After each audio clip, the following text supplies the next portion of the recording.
Hello दोस्तों, मैं कबीर आप सभी का फिर से एक मर्तबा स्वागत करता हूं अपने यूट्यूब चैनल गोल्डन मोबाइल में। आज मैं आपके लिए लाया हूं सैमसंग S10। इसमें हम देखेंगे कि सैमसंग S10 का टच ग्लास कैसे चेंज करते हैं, जिसकी डिस्प्ले फुल होती है, बेजललेस, जिसकी डिस्प्ले की बाउंड्री बहुत कम होती है। इस मॉडल में कटिंग वायर डालने के लिए कटर से अलग से जगह बनानी पड़ती है, लेकिन मैंने जो ये मॉडल बनाया है इसमें इसकी ग्लास वहीं से टूटी हुई थी जहाँ से मैंने तार डाली है, इसलिए मैंने कटर का इस्तेमाल नहीं किया है। दोस्तों, एज डिस्प्ले में सबसे इम्पोर्टेंट चीज़ यही होती है कि आप तार डालने के लिए सब कटिंग वायर अपनी डालने के लिए जगह बनाएं। एक मरतबा ग्लास में कटिंग वायर डालने के लिए आपकी जगह बन गई तो आप बड़ी आसानी के साथ पूरी ग्लास पेशेंस के साथ, बड़ी ही आसानी के साथ कटिंग कर सकते हो, वो भी बगैर किसी दिक्कत और परेशानी के। बस आपने जो भी काम करना है बड़े प्यार से, पेशेंस के साथ करना है। यहाँ कोई ज़ोर ज़बरदस्ती नहीं चलेगी। अगर आप यहाँ पर तेज़ी दिखाएंगे तो आपकी डिस्प्ले में डॉट या लाइन आने ही आने हैं। दोस्तों, ये जो एज यानी ये जो कर्व वाली जो डिस्प्ले होती है बड़ी ही महंगी आती है। 10,000, 15, 12 ऐसे ही इसके रेट होते हैं। इसके लिए जिस बंदे का भी ये मोबाइल होता है वो काम देने से और काम करवाने से बड़ा कतराता है। इसके लिए हमें ये काम करना है तो हमें पेशेंस रखना ज़रूरी है और हाथ बिल्कुल भी साफ रखना है। आप इस काम में जितना नीटनेस और सफाई के साथ ये काम करेंगे, आपका ये काम उतना ही बढ़िया लगेगा। इस काम में सक्सेस का राज ही यही है कि आप अपना पेशेंस न खोएं और इस काम को कैसे अंजाम दें, इसके तरीके और सलीके आने ज़रूरी हैं। यानी किस डिस्प्ले में कौन सी वाली कटिंग वायर का इस्तेमाल करना है, टेम्परेचर कितना रखना है, कटिंग वायर डालने के लिए जगह कैसे बनानी है, फिर कटिंग वायर कितनी देर में कहाँ कहाँ घुमानी है, ये सारी टेक्निक्स आपको आना ज़रूरी है। तभी आप बड़ी आसानी से TFT जो डिस्प्ले होती है उससे भी आसानी से ये काम आप कर सकते हैं। जब मैंने भी कर्व डिस्प्ले की ग्लास बनाने का काम शुरू किया था तब मुझे भी एक डिस्प्ले के पीछे एक दिन से भी कई बार तो एक दिन से भी ज़्यादा का वक्त लग जाता था। फिर धीरे धीरे वो तरीके, वो सलीके मैंने सीखे।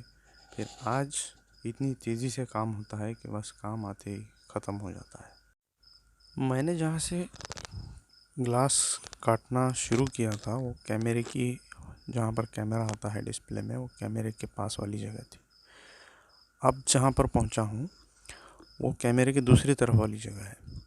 यहाँ पर जो भाई अगर तार में नए हैं उनको चाहिए कि जिस तरह से मैंने जहाँ से तार पहली मर्तबा जहाँ पर ग्लास कटिंग के लिए तार डाली थी, दूसरे किनारे से यानी उसके जहाँ पर अब घुमाव है वहाँ पर भी अलग से यानी कटर से जगह बनाकर तार डालनी है।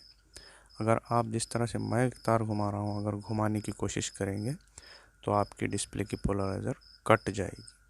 जब तक कि आपका हाथ पक्का नहीं होता, यानी आपको इस बात का यकीन नहीं होता है कि तार का पूरा जजमेंट आपके हाथ में, आपके कंट्रोल में है, तब तक आप ये घुमाव वाला काम हरगिज़ ना करें। जिन मॉडलों की डिस्प्ले मोटी और चौड़ी होती हैं उनमें तो तार कुछ आसानी से घूम भी सकती है, लेकिन जिन मॉडलों की डिस्प्ले पतली होती है, जैसे वन प्लस की है, वीवो की है और सैमसंग में S सीरीज़ की है, तो इसमें तो तार नए बंदों के हाथ से तो घूमेगी ही नहीं।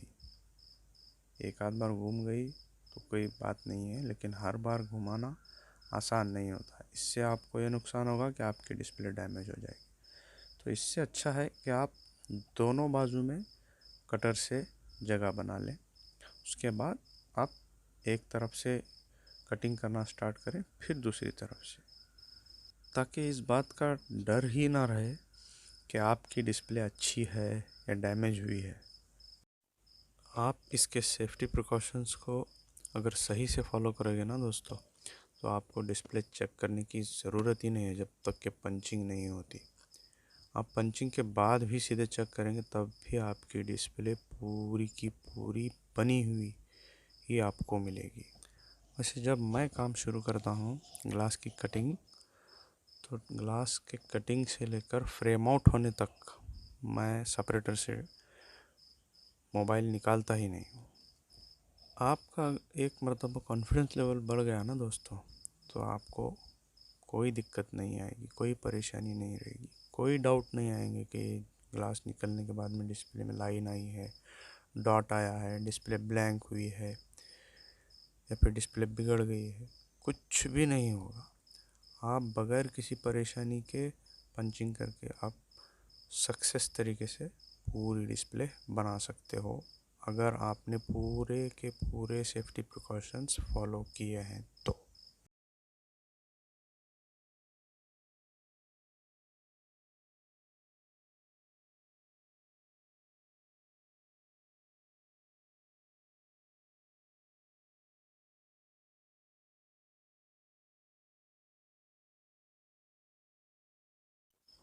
आपने अगर ग्लास कटिंग के लिए सही टूल और सही इक्विपमेंट का इस्तेमाल किया है तो आपकी डिस्प्ले सक्सेस रहेगी। जैसे मैंने इस डिस्प्ले के लिए 0.028 नंबर वाली कटिंग वायर का इस्तेमाल किया है और सेपरेटर का हीटिंग टेम्परेचर जो है 97 डिग्री रखा हुआ है। आप ज़्यादा हीट रख कर भी डिस्प्ले निकाल सकते हैं, लेकिन इससे डिस्प्ले तो निकलेगी लेकिन डिस्प्ले टेढ़ी मेढ़ी हो जाएगी। इसके लिए जिस डिस्प्ले को जितनी हीट दरकार है, जितनी हीट की ज़रूरत है, उसे उतनी प्रॉपर उतनी ही हीट मिलनी चाहिए। अगर उससे ज़्यादा की हीट आप डिस्प्ले को सेपरेटर की रखेंगे तो आपकी डिस्प्ले टेढ़ी मेढ़ी हो जाएगी। और ग्लास पंचिंग के लिए जब आप डिस्प्ले को ग्लास में फिट करते हो तब आपको बड़ी दिक्कत होगी। इसके लिए हीटिंग टेम्परेचर का बड़ा ध्यान रखना है और साथ ही साथ कटिंग वायर का भी। दोस्तों, ग्लास कटिंग के फ़ौरन बाद आपने डिस्प्ले फ्रेम आउट करने से पहले ही डिस्प्ले को क्लीन करना है, ताकि आपकी डिस्प्ले बड़ी आसानी से क्लीन हो सके। ये कर्व वाली डिस्प्ले अगर आप फ्रेम आउट करने के बाद क्लीनिंग करेंगे तो इसमें थोड़ी दिक्कत होती है। इसके लिए इन फ्रेम, जब ये फ्रेम में फिट होती है, जैसे आप ग्लास निकालेंगे फ़ौरन आपने उसी समय आपने पहले डिस्प्ले ही क्लीन करनी है। उसके बाद जो प्रोसीजर है फ्रेम आउट करने का, उससे आप फ्रेम आउट आसानी से कर सकते हैं। इसको आप बड़े हल्के हाथों से, बड़े प्यार से क्लीन करें दोस्तों, क्योंकि अगर आप इसमें प्रेशर लगाएंगे तो डिस्प्ले में लहरें बनेंगी। डिस्प्ले तो चलेगी, लेकिन जब मोबाइल जब स्लिप मोड में जाएगा तब आपको डिस्प्ले में लहरें सी नज़र आएंगी। इसके लिए इसका ध्यान रखें कि आप हल्के फुल्के हाथों से बड़े प्यार से क्लीन करें। और क्लीनिंग करने के लिए इसमें कॉटन के कपड़े का इस्तेमाल हरगिज़ ना करें, वो फाइनल फिनिशिंग के लिए होता है। आप इसको एज की डिस्प्ले क्लीन करने के लिए मैजिक इरेज़र या फिर वाइट स्पंज जो मिलता है क्लीनिंग के लिए, आप उसका इस्तेमाल करें। ये बड़ी आसानी से और बड़ी तेज़ी से हार्ड ग्लू को डिस्प्ले से निकाल देता है। वैसे कॉटन के क्लॉथ से भी डिस्प्ले क्लीन हो जाती है, लेकिन जहाँ पर कुछ ज़्यादा हार्ड ग्लू चिपकी रहती है, अगर वहाँ पर आप अपने फिंगर से अगर कोई दबाव डाल देंगे तो फिर डिस्प्ले में लहरें आने की चांसेस ज़्यादा होती हैं। इसलिए आप वाइट स्पंज का ही इस्तेमाल करें।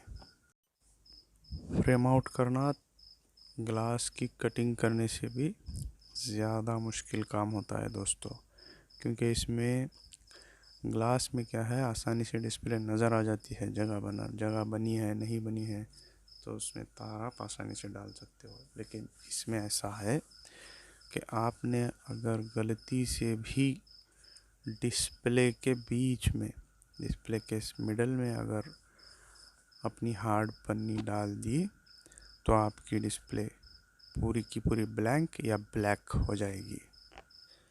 देखिए कैसे वाइट स्पंज की मदद से हमने डिस्प्ले को कितनी आसानी से क्लीन कर दिया है, वो भी बड़े प्यार से और हल्के फुल्के हाथों से। इस पर बिल्कुल भी दबाव नहीं डालना है, बिल्कुल भी नहीं। आपको नज़र आ रहा है कितनी तेज़ी से हाथ घूम रहा है, यानी बगैर दबाव के। अगर आप इस पर तेज़ी से हाथ घुमाएंगे तो डिस्प्ले बिगड़ती है, इसीलिए हल्के फुल्के हाथों से ही। देखिए अब असल जो काम है वो डिस्प्ले को फ्रेम आउट करना है, कि कैसे केमिकल का इस्तेमाल करते हुए फ्रेम आउट किया जा रहा है। लिक्विड का इस्तेमाल फ्रेम आउट करने में बड़ा अहम काम करता है। अगर बगैर लिक्विड के आप डिस्प्ले को फ्रेम आउट करने की कोशिश करेंगे तो डिस्प्ले बिगड़ सकती है। तो इसके लिए हमेशा लिक्विड का इस्तेमाल बड़े प्यार से और ध्यान से करते रहें। ये 530 लिक्विड है।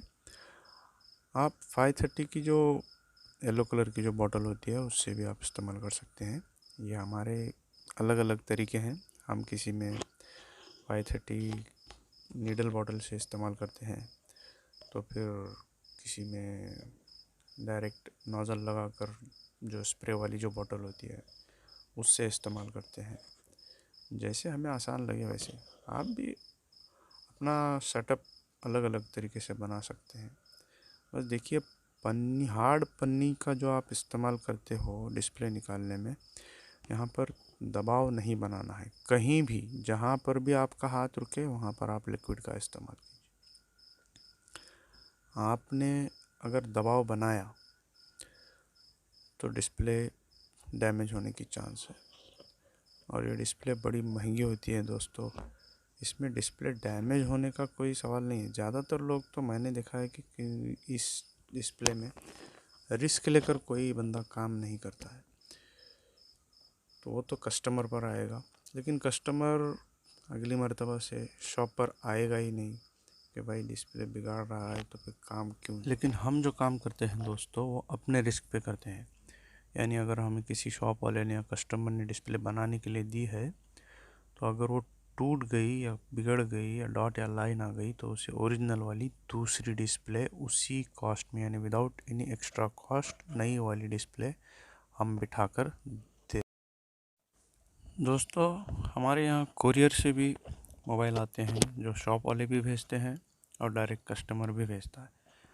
आप भी भेज सकते हो बगैर किसी दिक्कत के।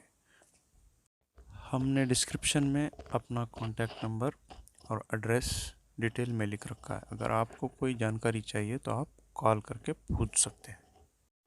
देखिए डिस्प्ले फ्रेम आउट करने के बाद में मैं आपको डिस्प्ले चेक करवाता हूँ कि कैसी सक्सेस और कामयाब तरीके से डिस्प्ले निकाली है और कितनी क्लीन डिस्प्ले है। अब इसके बाद आता है ग्लास में डिस्प्ले फिटिंग करने का मसला। ये कोई बड़ा काम नहीं है। ये तो इसके लिए कहते हैं कि कोई फार्मा चाहिए, डाई चाहिए। हर मॉडल का अलग अलग डाई या फार्मा मिलता है, लेकिन हम तो उसका इस्तेमाल हरगिज़ नहीं करते। हम हाथ से ही बना लेते हैं। और ये वाली जो डिस्प्ले है इसको तो कैमरे की होल है। जब होल वाली जो डिस्प्ले होती है तो बड़ी आसानी से मैच हो जाती है, फिट हो जाती है। आपको बस करना ये है कि डिस्प्ले की ग्लास पर जो होल का निशान होता है उसको और आपकी डिस्प्ले की कैमरे की होल को, दोनों को एक साथ मैच करना है और बस हो गया। कहीं प्रेस नहीं करना है। इधर उधर अगर आप प्रेस करेंगे तो डिस्प्ले में बबल आने की चांस होती है। देखिए दोस्तों कैसी नीटनेस और क्लीननेस वाला काम है। आप वीडियो को लास्ट तक देखना और ऐसी ही अपडेट हम आपके लिए लाते रहें और ऐसे ही अपडेट वाली वीडियो आप तक हम पहुंचाते रहें। इसके लिए हमारे चैनल को लाइक और सब्सक्राइब ज़रूर करना और कमेंट भी ज़रूर करना, ताकि हमें मोटिवेशन मिले और हम आपके कमेंट के हिसाब से अलग अलग वीडियो बनाकर आप तक पहुंचाते रहें। ओके दोस्तों, फिर मिलेंगे एक और नई वीडियो के साथ। Good bye.